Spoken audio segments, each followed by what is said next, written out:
Well, hello there everybody. Welcome back for another episode of City to the Moon. Wondering what I'm doing in these surroundings? Last time you saw me for the start of the first season review, I was feeling the cold up in Minneapolis a bit. Well, here I am down in Miami Beach. I haven't moved on. I haven't found a new job. I'm still representing the Crows.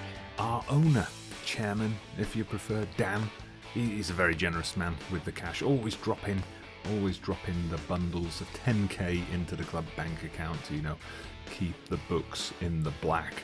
And, he saw that I was suffering in the cold a bit, and as we got promoted for this second season, he arranged for us to join not the Central Premier League, but the Southern Premier League, which is full of teams from Florida and Louisiana and places like that, South Carolina. So we're playing most of our matches down in the southeast of the United States, which is great. We get every couple of weeks come down to Florida, get a bit of winter sunshine, and it's really helping the lads out as well, as you'll see when we check out Season 2's progress.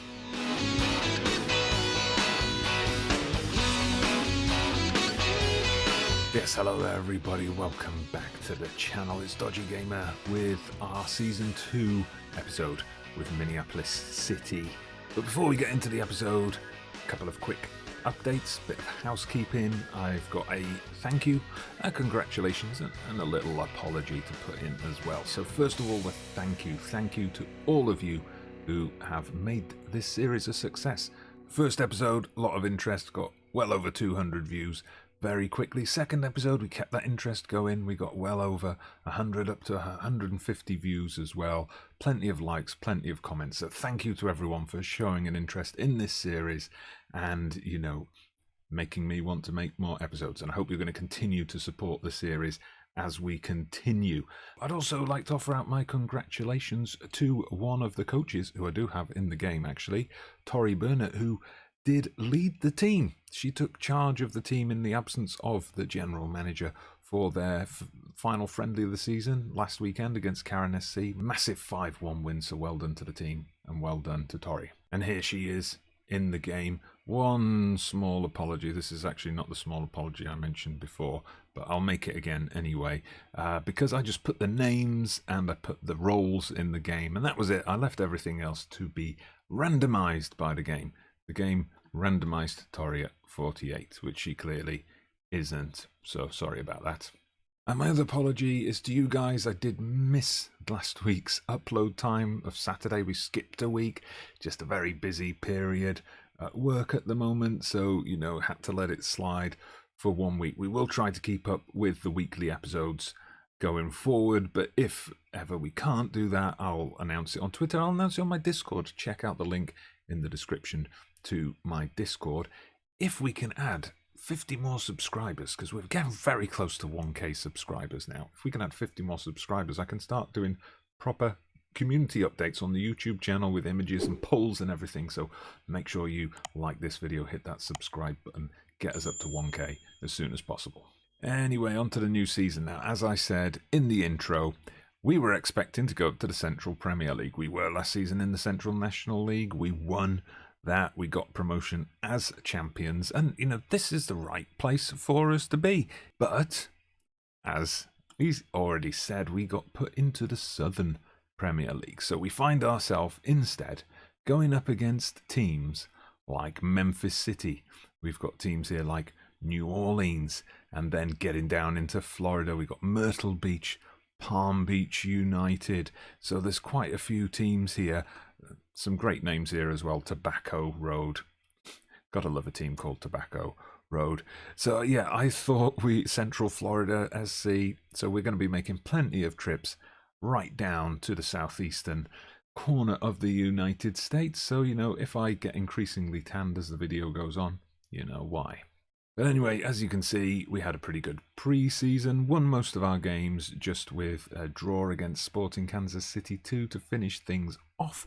If you remember, we did play them last season in a friendly and we got quite soundly beaten. So that's a good yardstick, a good measure of our progress. So we're going to kick off very soon our Southern Premier League campaign, followed almost immediately by the USA FA Vase.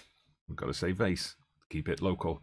We are the defending champions, don't forget, so we'll be looking to retain our title there. We'll also be looking for a bit of a run in the US Open Cup. So now we're going to fast forward to later in the season and check out the story so far.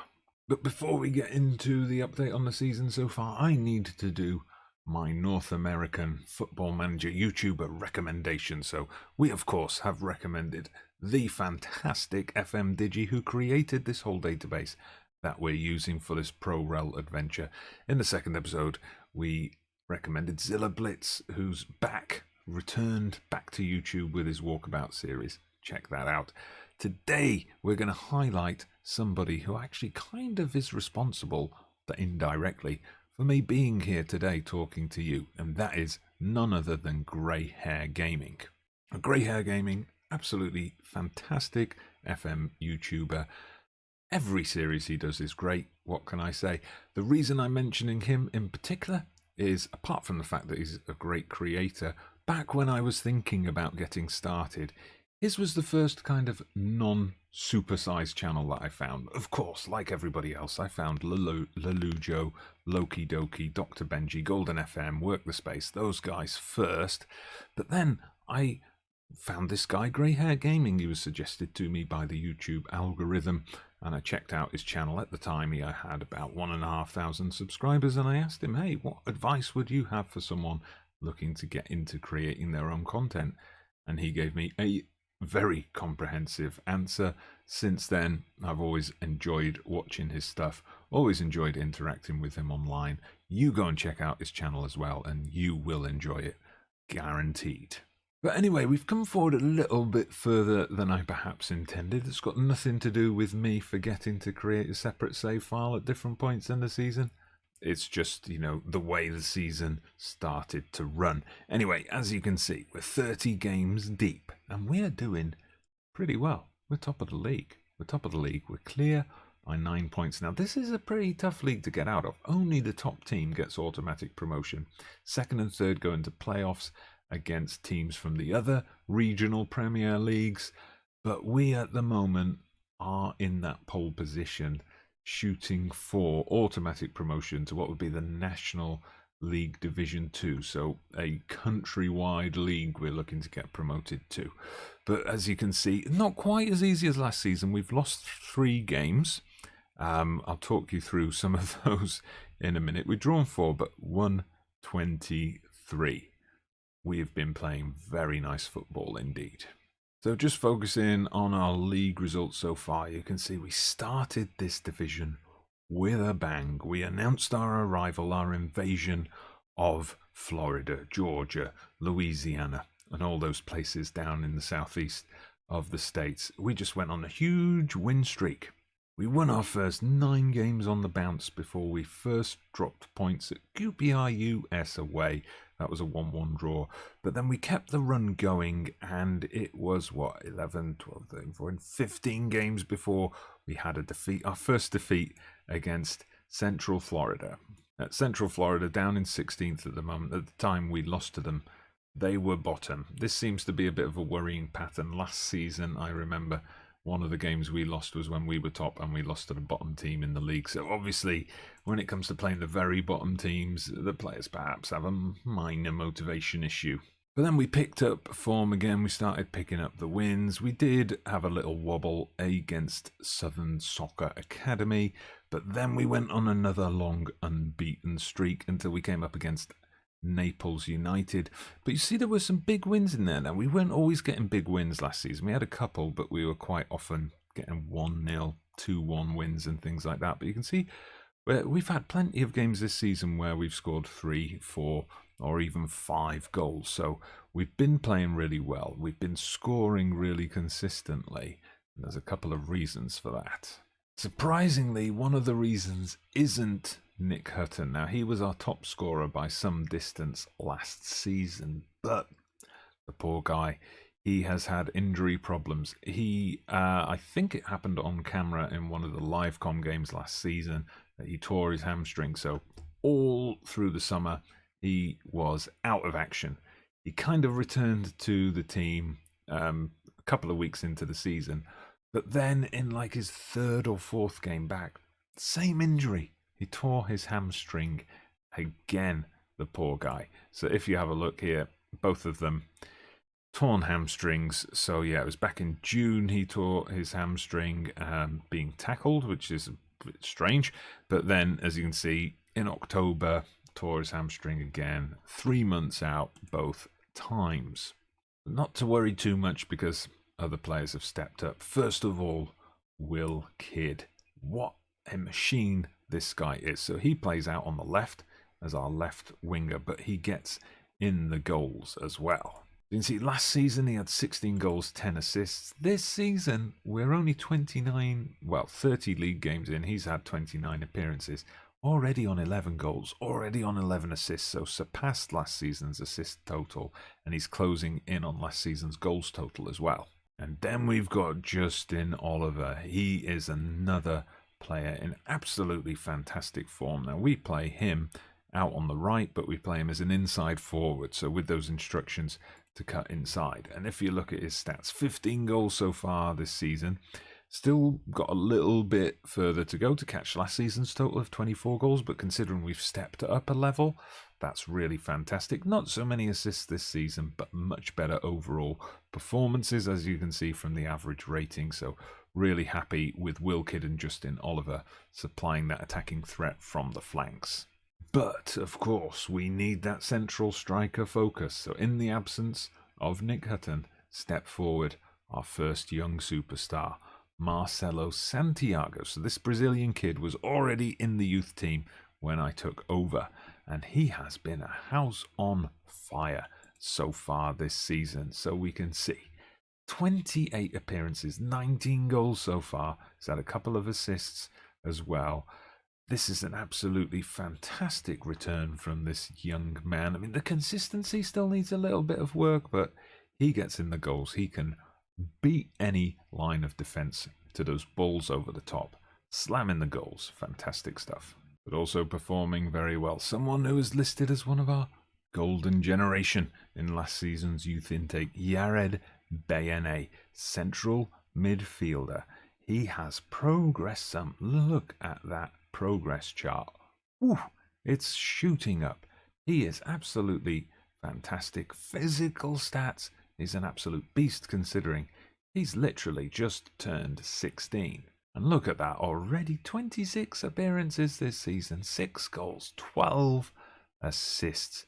This kid is absolutely amazing. If we take a look at his report, very few things on the weak side. On the pros, I mean, we're already being told he's good enough to be in the division above, which is hopefully where we're going to be next season. Now, speaking of youth intake, we are just days away from getting this year's, but I don't have high hopes. Jeremiah Johnson, our head of youth development, has given me the report. Healthy number of fullbacks coming through. That's about all the good news he's got. He says no wingbacks, we don't play those, doesn't matter. Centre-backs won't make the grade. Defensive midfielders won't trouble the first team. Wide midfielders do not look great. Attacking midfielders below standard. Few good wingers. Strikers will fall short of the required standard. Poor crop of players. Well, let's skip ahead to youth intake day and see if Jeremiah's right. Jeremiah, are you trying to pull my leg a little bit? You were telling me a poor crop of players. And now you're telling me that we have a real chance of developing a golden generation for the club. Well, let's see. I've had a quick look through these players already. I don't think they're quite up to the level of last season with Beyene and Ryan Andrews, who's also been getting a lot of first team action. But there are some guys to look at, apparently. We've got Greg Guthrie, who is the pick of the head of youth development as the one to watch. So striker, coming through with finishing of 14, which for the level of football we are at is amazing. Wow.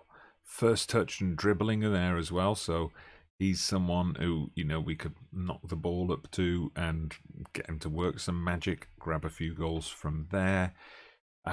Let's have a look on the mental side. I mean, he's a bit of a team player. He's got high work rate, low determination, though, and an ambitious personality. So there will be a bit of work to do physically. He's got the natural fitness, needs to work on those other physical stats a bit, but I don't know. I think I could do something with this kid.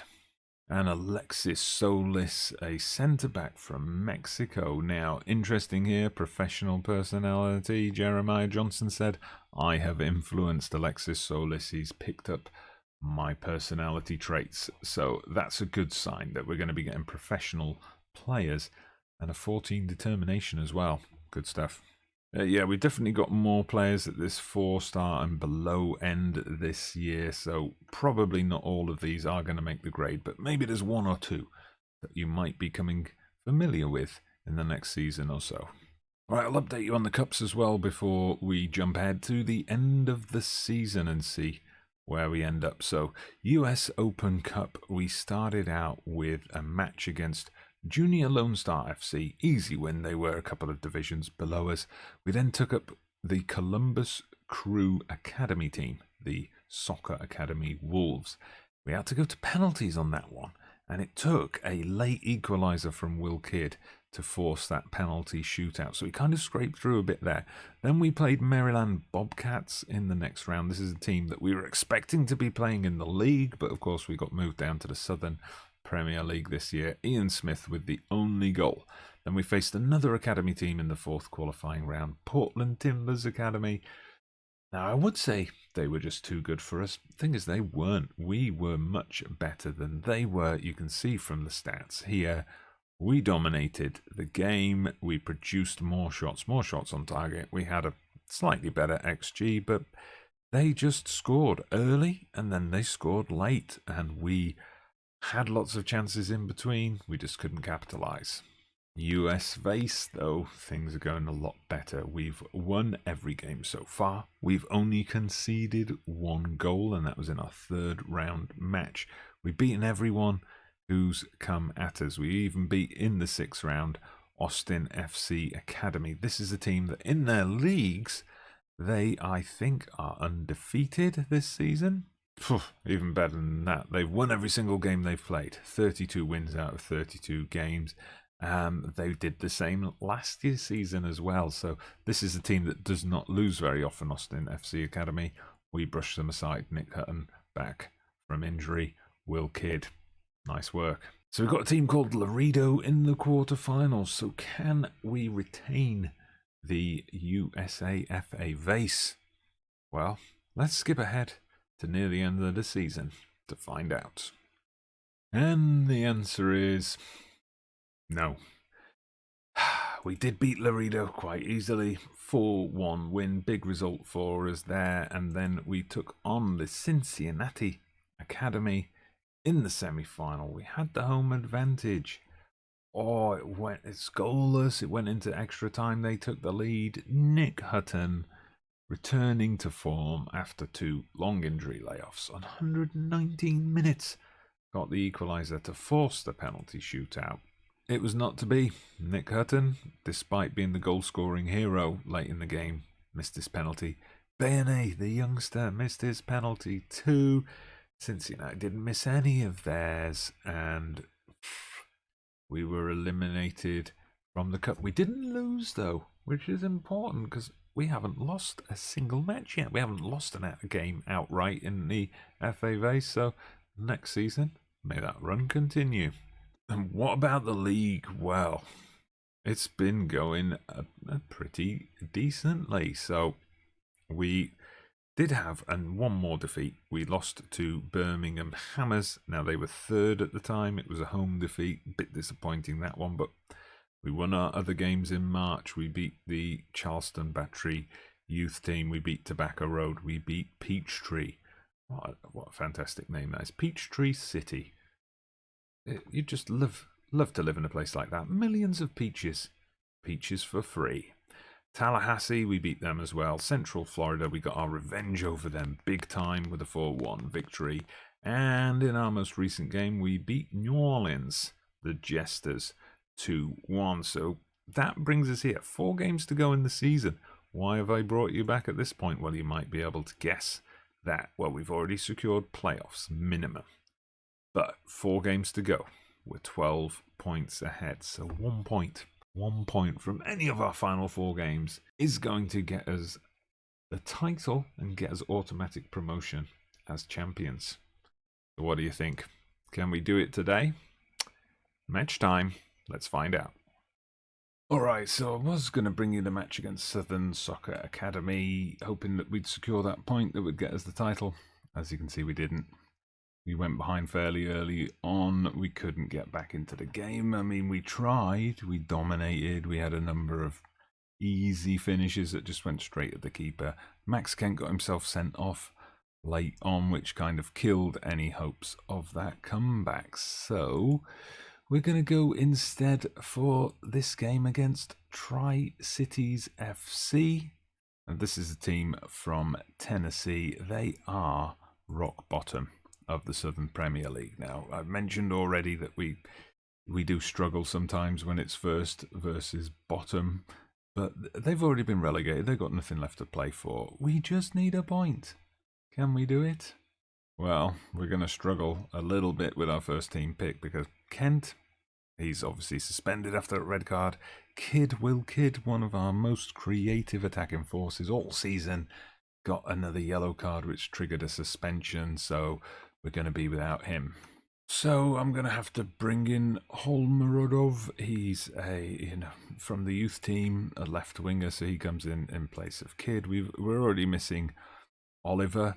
Justin Oliver's out injured for the rest of the season, so a youngster, Matthew Oliver, comes in.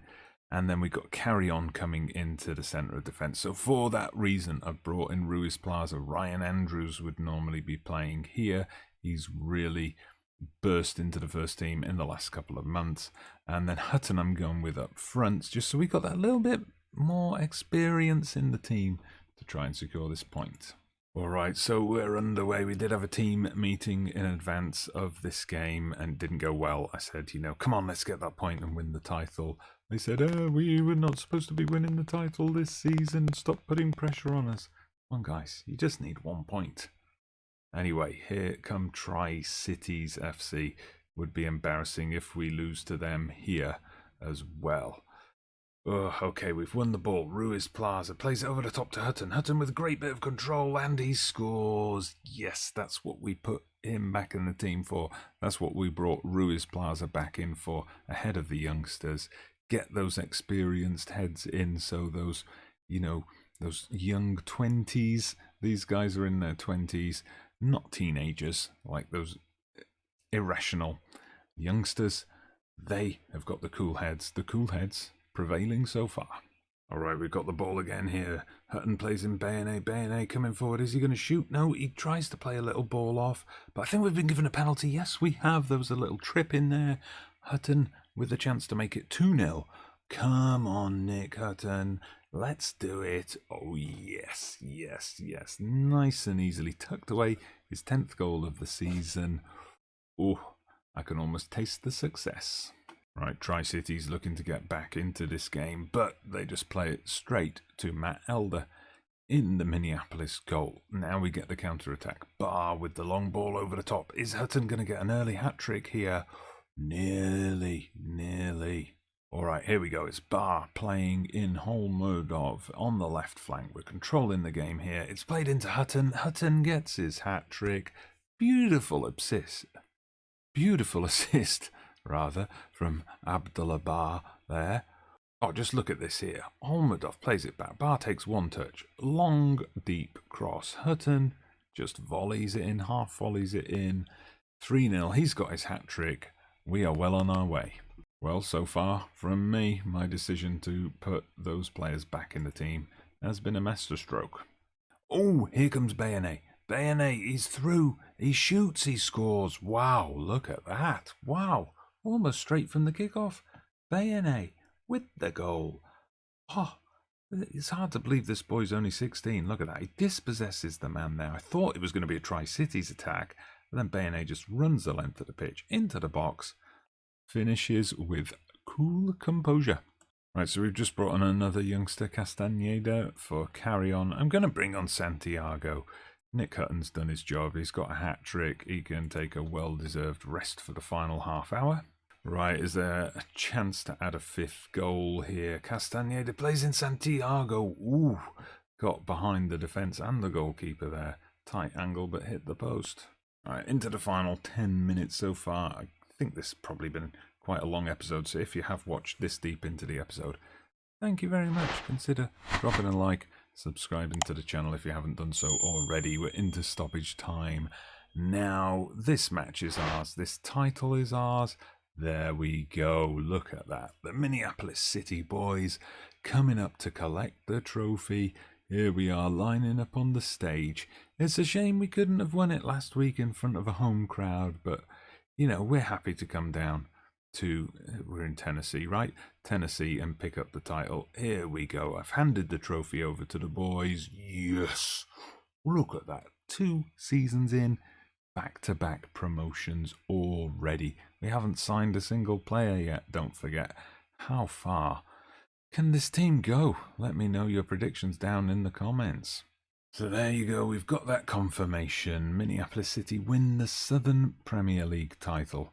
Back-to-back promotions. Up we go. We are going into the National Division 2. National League Division 2, I should say, next season. Birmingham Hammers got the win in the end, but they can't catch us now. 9 points behind, 2 games, so 6 points left. We are going to end it there. I don't think we need to go to the end of the season. We got what we wanted. We got what we came here to see. So next season, we are going up to the US National League Division 2. So Cincinnati Academy, who knocked us out, of course, of the USA Vase in the semi-final round. They've gone up, haven't won all 40 games, so we'll be glad that they're not there. This is going to be a tough one because 5 teams get relegated, so we've got to make sure, you know, we aim for, could we aim for that top 8 and get ourselves into a playoff spot? Well, time will tell. But for now, thank you very much for watching. As I said at the beginning, your support on this series has been very much appreciated. Huge shout out to Minneapolis City, as ever, for, you know, just being such a great club to work with. So I'm going to leave it there. Hit that like button, subscribe to the channel if you haven't done so already. Don't forget to leave your predictions for Season 3. I'm Dodgy Gamer, and I'll see you again soon.